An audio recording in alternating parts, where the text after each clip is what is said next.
Hello, everyone, and welcome to Full-on, your Fulham-centric football podcast. I'm your host, Ash Woolford. Joining me this week are my two co-hosts, Jax. AJ, how you doing, mate? I'm good. And yourself? Yeah, not too bad. And the other Jack, Mozza, how you doing, mate? Very good, fellas. Hope you're both well. We are obviously here to do a quick review of the Wigan FA Cup game on Saturday. We do apologise to everyone this isn't out as quick as we'd liked it to be. A few things came up over the weekend, sort of delayed us recording. So, and then I think me, mainly the main culprit, was feeling a bit hungover from the Super Bowl on Sunday to not record on Monday. So we'll go with that, and we'll start today. Uh, Pretty decent FA Cup showing, lads. Considering the fact we made 10 changes in the game, pretty reasonably comfortable 2-1 win at Wigan. Although there were a few sort of squeaky bum time moments at the end of the game, mainly due to some less than convincing goalkeeping, which I think we'll talk about in a bit. AJ, I'm going to ask you, mate, because we always do. We made 10 changes for the game. Obviously, the only person that didn't sort of change was Castagna, mainly because we have no other recognised right back. Wasn't shocked by the 10 changes. Were you happy with the 10 changes, though? Was there anything else you may have changed yourself? No, I was fine with it. I mean, it looked fine on paper. I had no dramas whatsoever with the squad. Good to see Godot and King get some starting time, and it was a good balance of a strong and both a strong and youthful team. So exciting stuff. My only question about the lineup, and this is my ignorance, is obviously we played Castagna because we don't have another right back, but is Fig Rolls still with us or is he out on loan? He is with us, but he's apparently he's had a slight knockover for a little while and he's been off. He's Okay, been off fair sort enough. of rehabbing it. Because I think there was a video that came out last week of Willian that everyone saw him in, and it turned out the video was actually from a previous training session that Willian taking part in, like pre-season. Okay, It was one of those that everyone thought, oh, there he is, he's back, but no, he wasn't. So okay. we're hoping he I may only be back soon, though. I only asked because that probably would have been a very good opportunity for him to play if he was available and to give him some game time. Yeah, I thought that maybe we would have tried something out different right back wise, mainly just because should anything happen in the next couple of weeks before Kenny Tete's back and fit, we have to know that we have an option that may be viable because at the Hmm, moment yeah. it looks like it's Castagna or nothing for us, which is slightly concerning if anything happens to him or he gets an injury, gets a carded or whatever that we might be struggling. But I wasn't too disappointed with the starting lineup. I thought that the guys that played started really really well. There was a lot of energy. There was a lot of players on the pitch clearly looking to impress Marco to try and get some more minutes, which was great. We started the game really, really well. Um, I thought we were really, really in control of the first sort of opening spell of the game. Took a while for us to score, obviously, but you know, Mozza, it's really nice to see us sort of going into these games against sort of lower division teams and just sort of not necessarily trying to go all out attack. We didn't really change our style of play. We just sort of did what we normally did. There was no panic because it took us a little while to score. We just sort of kept going, and then eventually the goal came. You know, it's nice to see, right? Yeah, absolutely. I mean, you say that we didn't change our style of play. I do agree with you, but I think to a certain extent, for me, which is something that I've wanted to see, which I keep harping on about. In our last, I don't know, maybe 10 games or so, is how much we cross the ball into the box and just sort of hit and hope. There was less of that, and there was more sort of running with the ball into the inside, trying to make passes on the inside of the box. It was the football that I've been hoping to see from Fulham for quite a long time, and I found it very good. It was still cool, calm, and relaxed, and even with first goal, which we'll get to, I'm sure. I thought Marshall Godo was absolutely instrumental in the way that we played and foot on the ball, looking for the short passes, also creating the space. So when those crosses did come and they were convenient for us, we were able to do something with them. So for me, I was really pleased to see it. There was still enough energy, but as you say, not too much panic.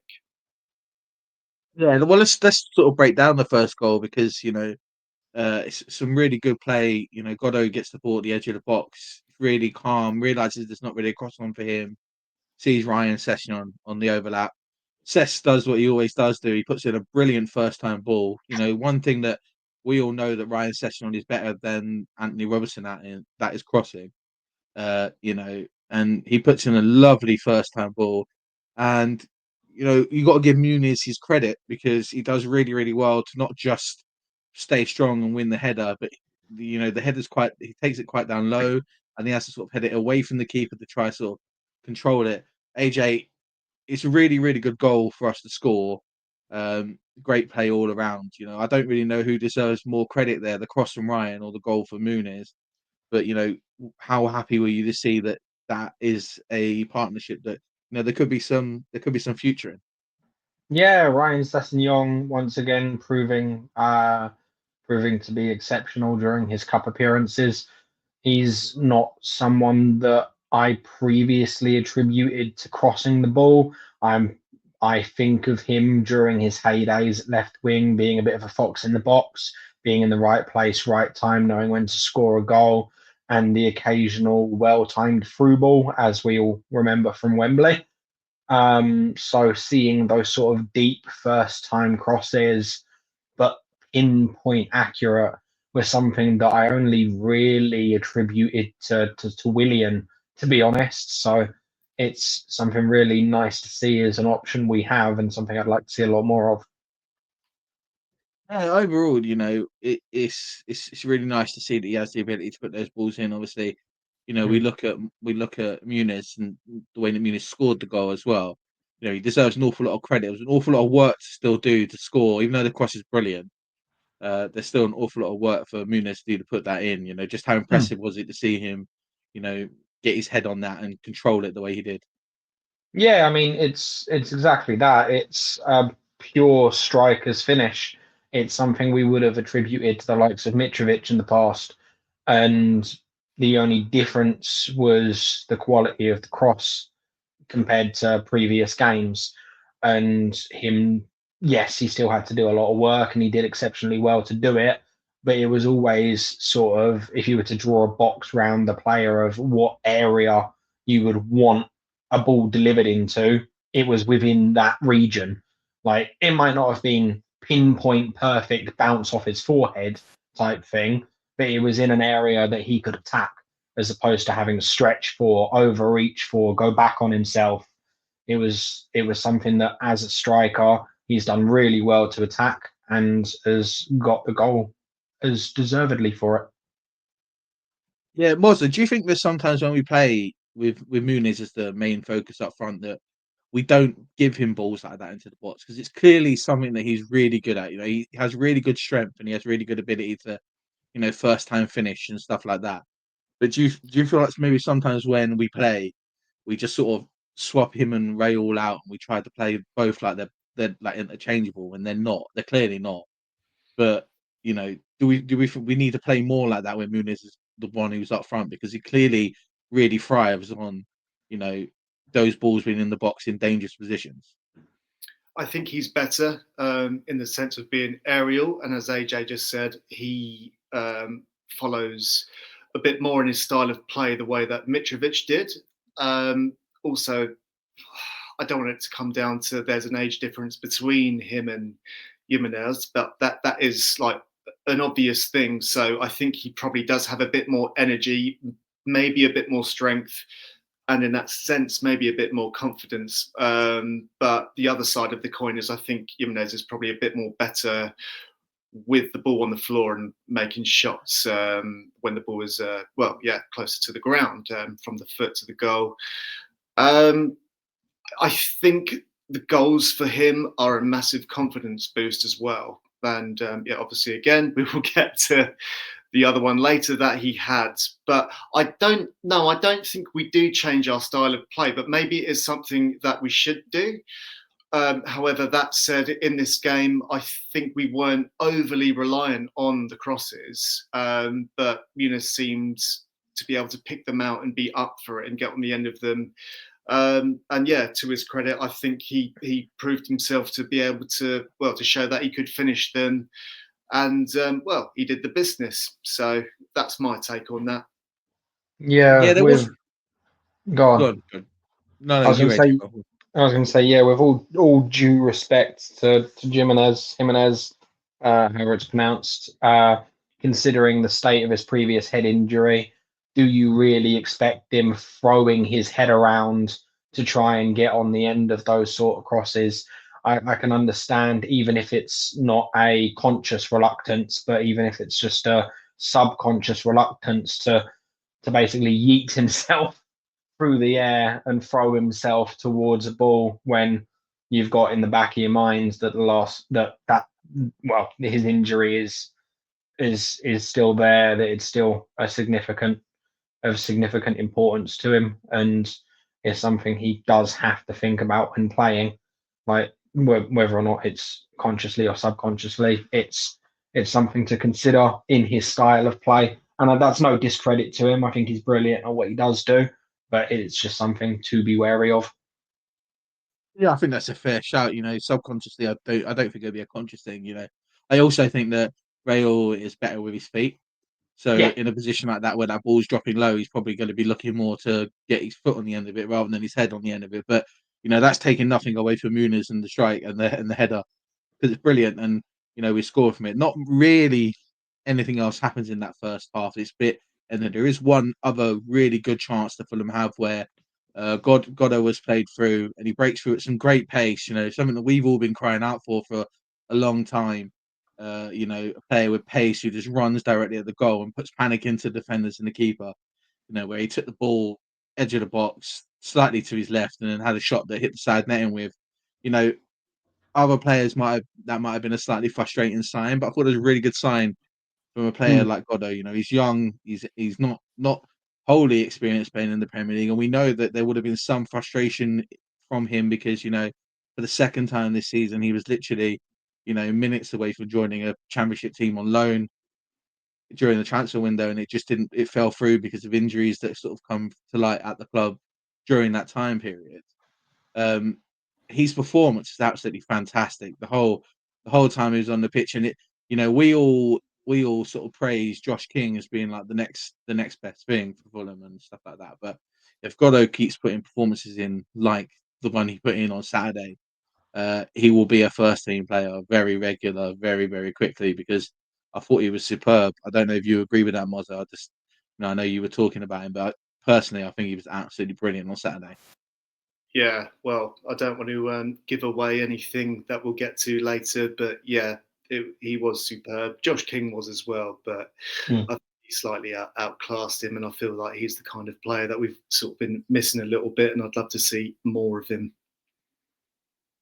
Yeah, and then obviously not really anything else happens in the first half. We sort of just, we see it out. We have a couple of sort of half chances here and there. Wigan don't really sort of offer loads going forward. Second half starts, and I could almost bet my house on Wigan scoring a goal that would be an absolute worldie, because we only seem to concede worldies at the moment.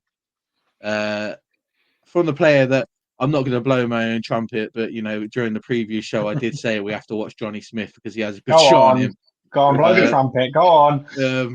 But it's an absolutely brilliant goal, brilliant, outstanding goal. If you're like, I know the goal he's conceding against Watford in the third round was brilliant too, but it's absolutely brilliantly taken. And I know there's an awful lot of people that are out there criticizing Bender in his positioning and like the late dive, the sort of Raya-esque late dive.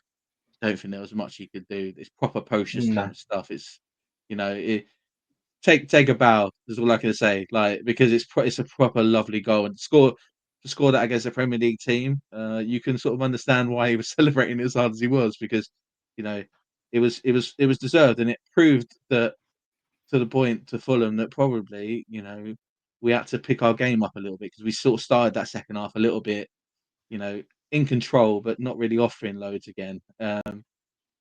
So it's a good goal. And then obviously kickstarts us into playing again. We we make a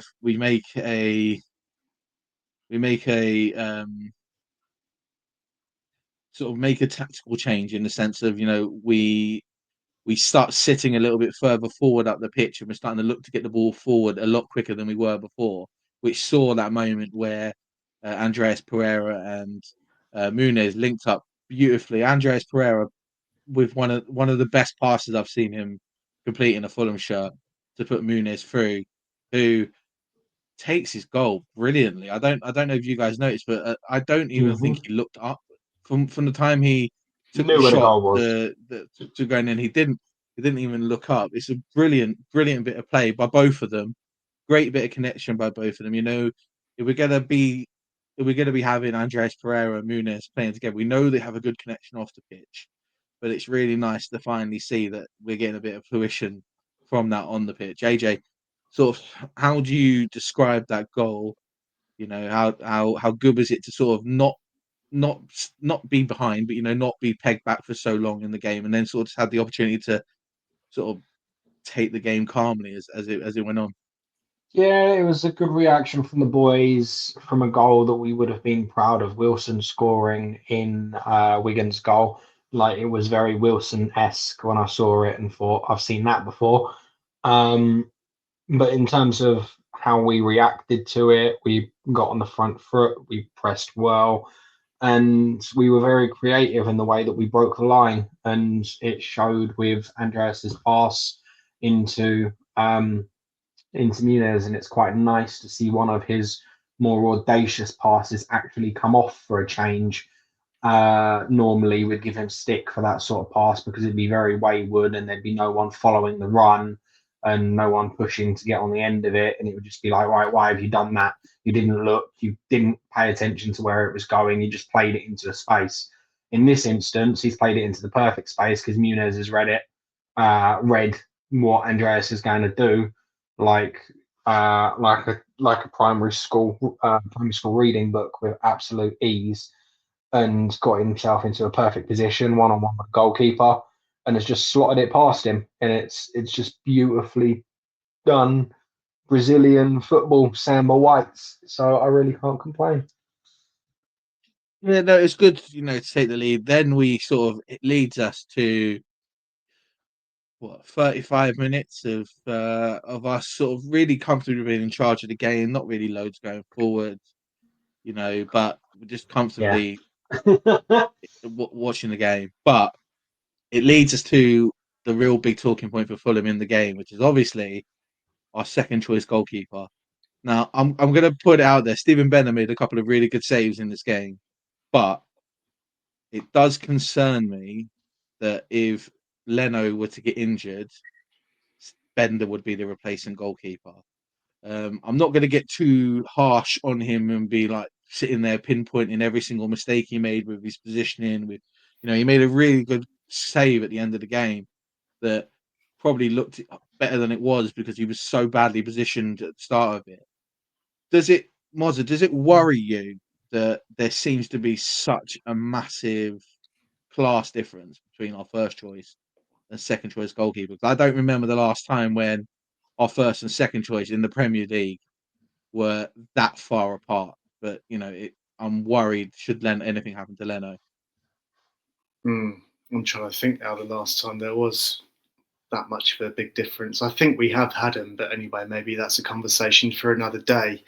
I'll be honest, Ash. I wasn't really worried. I didn't actually pick up on that, to be honest, and maybe that's just my lack of, I don't know, knowledge or what have you. I think you've said yourself once you've played as a goalkeeper, and maybe you can see things differently. I also have played as a goalkeeper back in the day and various other positions. So I like to think I have got a good idea of when they do have a bit of a bad time and vice versa. But yeah, there was nothing that overly worried me. He did make some good saves. It could have just been a bad day at the office.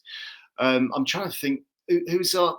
Can either of you say who's our third keeper? I can't remember the name now. Sorry, I put you both on the We spot. have a few we have a few youth level that will be the next level up. It's probably Alex Yeah, Porto will probably be the next one right. that's coming up, or one of the Luca Ashby Hammond.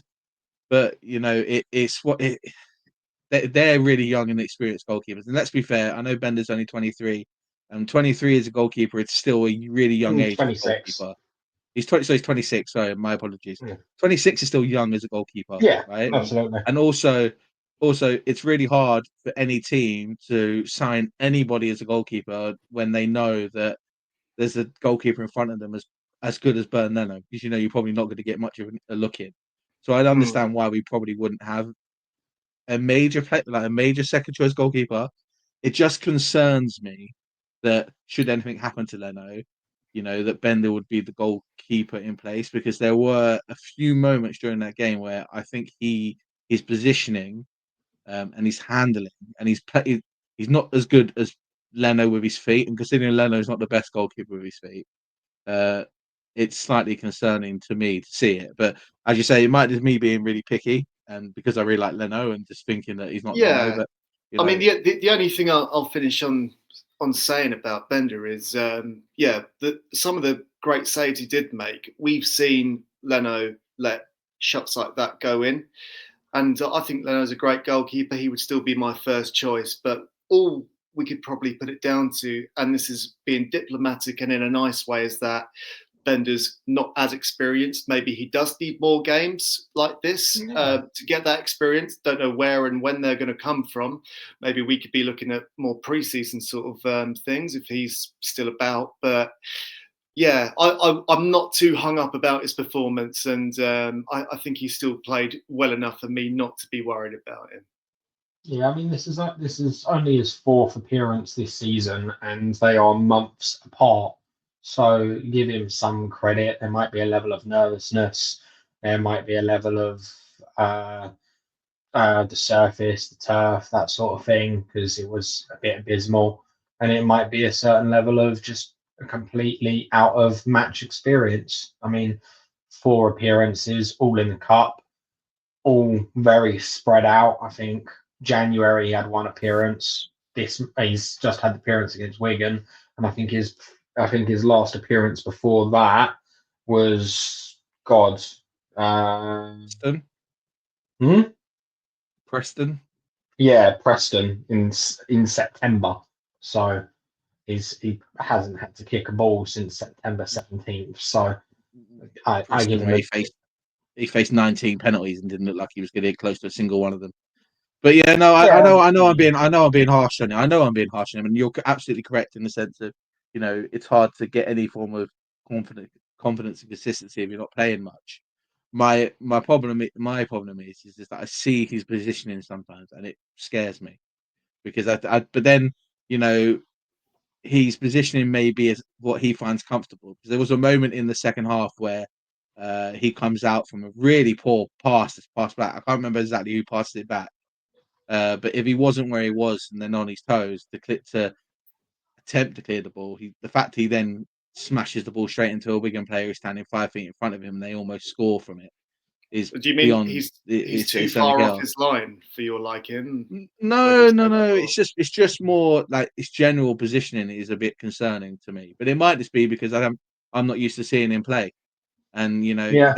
some goalkeepers play in different positions because it's where they're comfortable standing, it's where they're comfortable being, and we've seen Leno, who we all love, make absolute howling mistakes this season. West Ham away, so yeah. and then that's positioning that I'm comfortable with. So it is what it is, isn't it? It's one of those things. I say I'm not gonna criticize him too much. I'm just wondering if it was worth a conversation to have about, do we worry about him being the second choice? But Mm. maybe as proven there, I'm more worried than everybody else is. But it is what it is, guys. Let's finish this how we always finish these match reviews. Have a look at your man of the matches and some honourable mentions. Mozza, I'm going to start with you, mate. Give us a few honourable mentions and a man of the match, please. Yeah, so my honourable mentions, I'm going to start with Bender. No, I'm joking. I thought Adama was really good. Thought it was the firepower that we needed. I thought Diop, I was really glad to see him start. I thought he kind of showed the fight for his position over Anderson. One or two faux pas maybe, but I thought he still played well enough. And also Josh King, my man of the match. Before that, Muniz is an honourable mention. He comes first in my list of honourable mentions because I thought he did great, and it sort of seems a bit of a shame not to give him my man of the match. But as I said earlier, massive confidence boost for him with the goal scored. But yeah, my man of the match is Marshall Godo. I think he was absolute fire, brilliant. I thought he just controlled the game from the off, and I cannot wait to see more of him again. Yeah, I'm not going to argue with that. AJ, what about you, mate? Yeah, Karenka, honourable mention for me. Again, another brilliant performance from him, showing his calibre. Again, really good passing range from him. Harrison Reed, back from injury, looked like he never left, did really well. Josh King, slightly out of position, did well for what he was doing. Still seems a little bit weak on the ball, but that's working in his favour because of how technical he is. He draws a lot of fouls, which is great for breaking up play. Kenny, controlled as always. But my man of the match goes to Marcel Godo as well. Muniz' 2 goals are brilliant, and congratulations to him for them because he'll need them for his confidence. But frankly, he's a player that this time last year was winning Premier League Player of the Month, and I'd expect him, frankly, to score a couple of goals versus the likes of Wigan. What I wouldn't expect is Marcel Godo to go against his old club with no fear whatsoever and absolutely rinse them. So credit to them. And he's unfortunate to not have bagged himself a goal with his very good opportunity where he had every right to shoot, because from his eye line and perspective, getting that pass off to Andreas would have been very difficult. Like, from a bird's eye view, it looks simple, but from him, where he's got a player in his eye line between him and Andreas, shooting was the right thing to do. And he was just very unfortunate not to bag, but credit to him. Incredible performance. Yeah, I can't argue with anything. I think we've pretty much said most of the team in terms of honourable mentions. They all did their part on Saturday.